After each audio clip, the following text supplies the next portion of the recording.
Hello everybody, welcome to Miss Mac's class.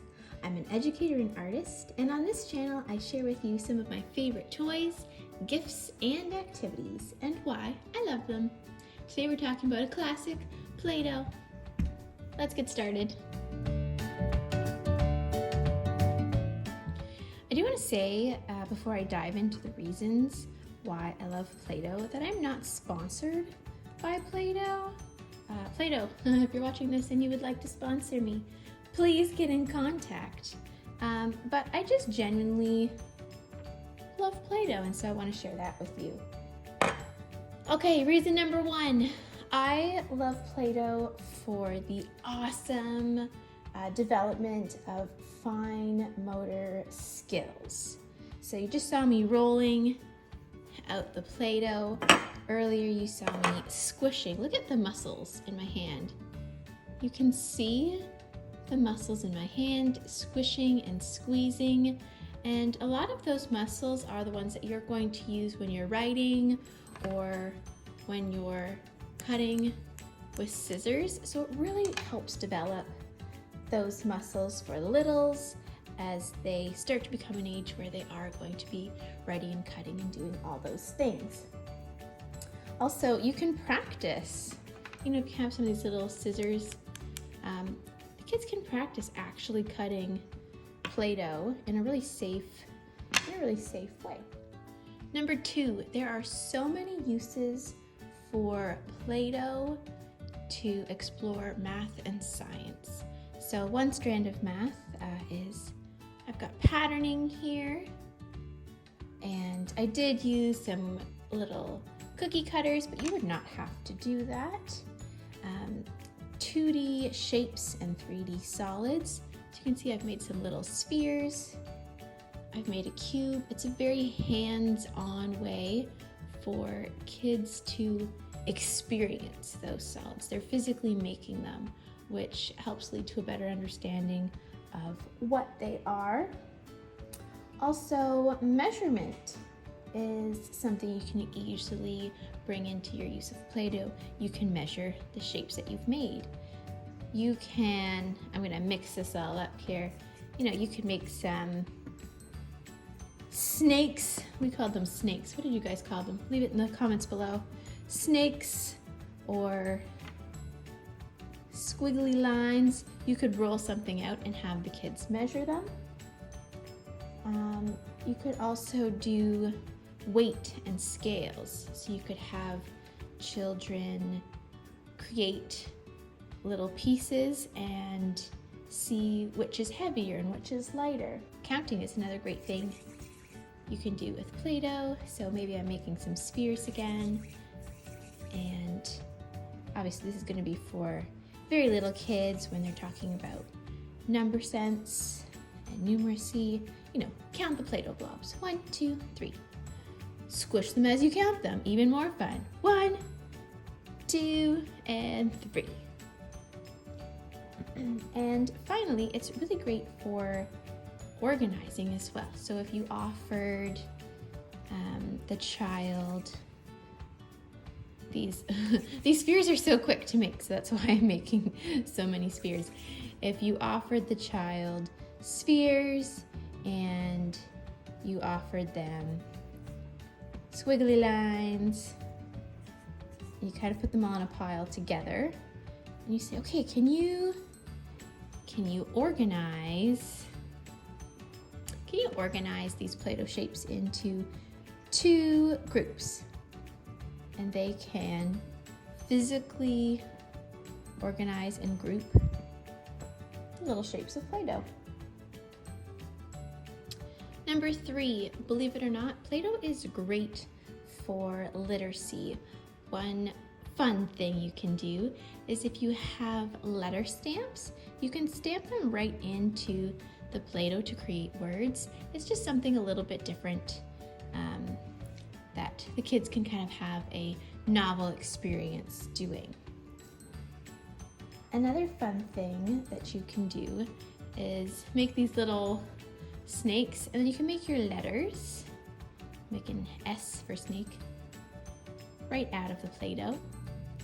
You can have them spell out some of your focus words for the week, or their names, or whatever vocabulary you might be working on at the time. Speaking of vocabulary, I'm gonna get this piece over here because I'm gonna squish it again. It is a great jumping off point for talking about adjectives and descriptive words. So as the kids are smushing the Play-Doh, you can ask, what does it feel like? It's squishy, it's chilly. You could also talk about the color. It's blue, it's moldable. There are lots of very cool words that the children might come up with.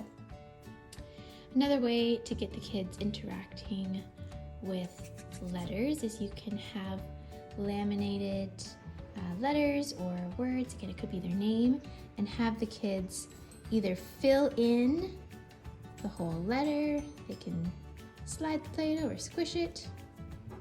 Or another option is to, like I said before, you can make snakes and they can fill in the letters that way. Finally, the last way you can get kids interacting with letters using Play-Doh is making a finger trail. So they could trace the letters that you make for them. Again, having them physically make those letters and bringing hand-eye coordination skills into that activity as well. Number 4, I'm sure it comes as no surprise to you that Play-Doh links easily with the subjects of the arts and creativity. The first being a really hands-on way to color mix. So paint is also a really good way to show kids how the colors mix to make other colors. But if you don't want to get quite as messy as paint, Play-Doh is another really great way to do it.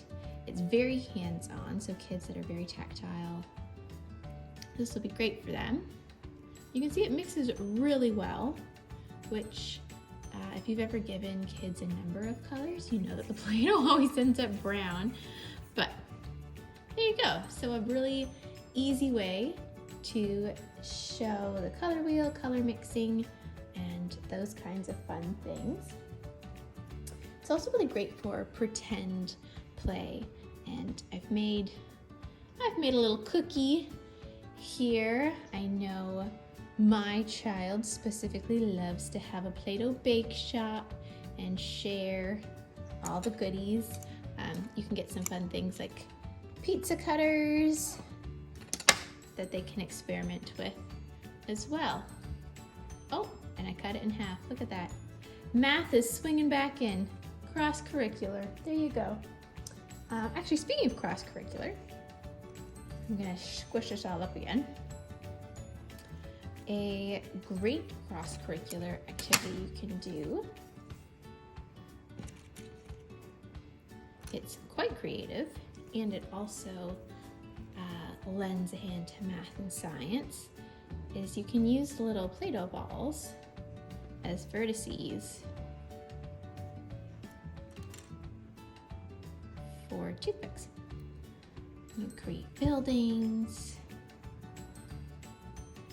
You could just do 2D shapes and 3D solids if you wanted, but seeing as we are talking about the arts and creativity, getting to build all kinds of structures is something you could totally do with your Play-Doh.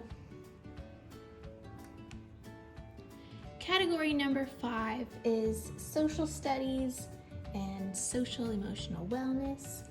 And believe it or not, there are a few really fun benefits of Play-Doh.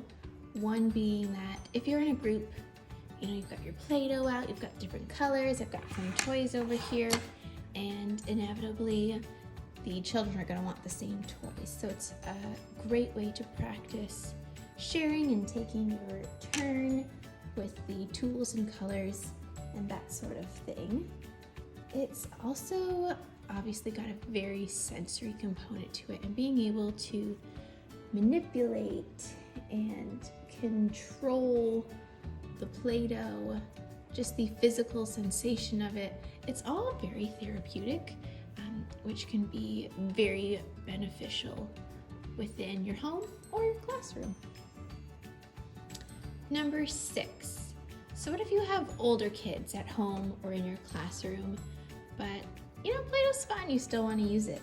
There are quite a few things you can do with older kids. One being stop motion videos. They are so much fun. The kids can create all kinds of, look here, I'm making a little snowman.